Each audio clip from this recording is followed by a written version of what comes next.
नांदगाव तालुक्याचे विद्यमान आमदार सुहास अण्णा कांदे यांच्या प्रयत्नातून गिरणा धरणातून माणगाव शहरासाठी स्वतंत्र पाणी पुरवठा योजना मंजूर झाली असून या योजनेचे काम लवकरच सुरू होत आहे।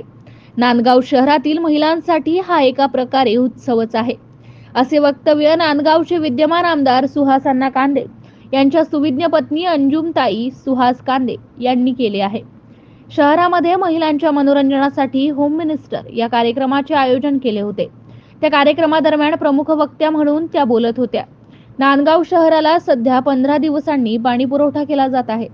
या त्रासापासून लवकरच मुक्ती मिळणार असून नांदगाव शहरासाठी आनंद उत्सव साजरा करण्यासाठी नांदगाव शहरातील महिलांसाठी होम मिनिस्टर या मनोरंजनात्मक कार्यक्रमाचे आयोजन सावता महाराज कंपाऊंड येथे काल करण्यात आले होते। कार्यक्रमात अंजुमताई सुहास कांदे यांनी लवकरच या योजनेची भूमिपूजन होणार असल्याची माहिती महिलांना दिली आहे। नांदगाव नगरपालिकेचे माजी नगराध्यक्ष राजेश कवडे यांनी योजनेबद्दल सविस्तर माहिती दिली आहे। पाणी पुरवठा योजनेचे नियोजन चित्रफितीच्या माध्यमातून दाखवण्यात आले आहे। 13 महिलांना आपल्या क्षेत्रात विशेष कामगिरी केल्याबद्दल स्मृतिचिन्ह, प्रमाणपत्र व गॅस शेगडी देऊन गौरवण्यात आले। MCN न्यूज मराठी करिता मुक्ताराम बागुल, नांदगाव। भगिनींचं खूप खूप स्वागत। आज गिरणा धरण ते नांदगावची पाण्याची स्वतंत्र योजना जी आपण मंजूर करून आणलेली आहे, त्या योजनेचा एक जल्लोष म्हणून, एक उत्सव म्हणून आपण सर्व जे इथे साजरा करण्यासाठी जमलो आहोत, त्याचं काहीतरी निमित्त हवं होतं।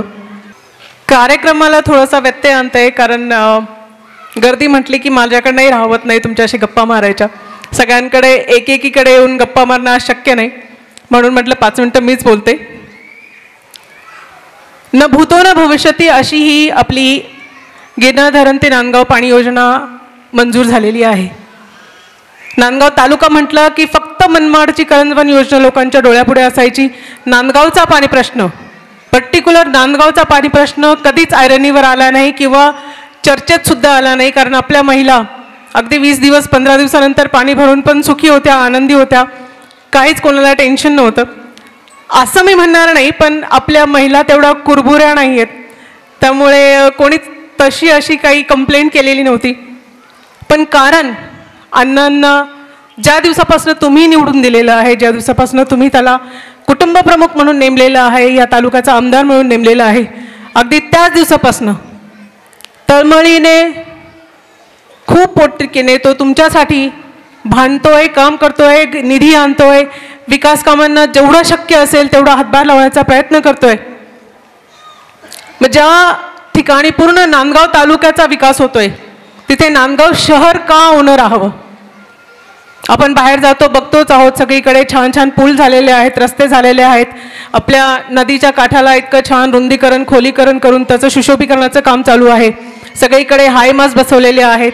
शहरामध्ये आपण जवळजवळ 120 हायमास्ट आणलेले आहेत जे सोलरवर काम करणार आहेत। मनमाडमध्ये आपण 150 सोलर मास्ट मंजूर करून घेतलेली आहेत।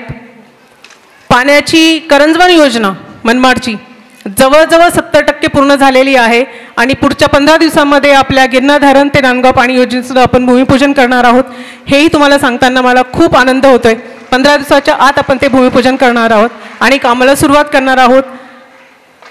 टेक्निकली वर्षभराचा वेळ लागणार आहे, पण पाठपुरावा घेऊन, काका तुम्ही इकडे या ना, या पाठपुरावा करून आणि कॉन्ट्रॅक्टर्सच्या ॲज युजल थोडी दादागिरी, थोडी भाईगिरी, थोडं दहशत, थोडंसं सगळंच, जसं तुम्ही सगळ्या अण्णांना ओळखतातच, असं करून का होईना पण आपण ते 8 ते 10 महिन्यात ते काम पूर्ण करून घेण्याचा प्रयत्न करत आहोत आणि लवकरच आपल्याला शुद्ध आणि स्वच्छ पाणी मिळेल प्रत्येक नांदगावकरच्या महिलेला, अशी या ठिकाणी अण्णांतर्फे ग्वाही देते। आज ॲक्च्युली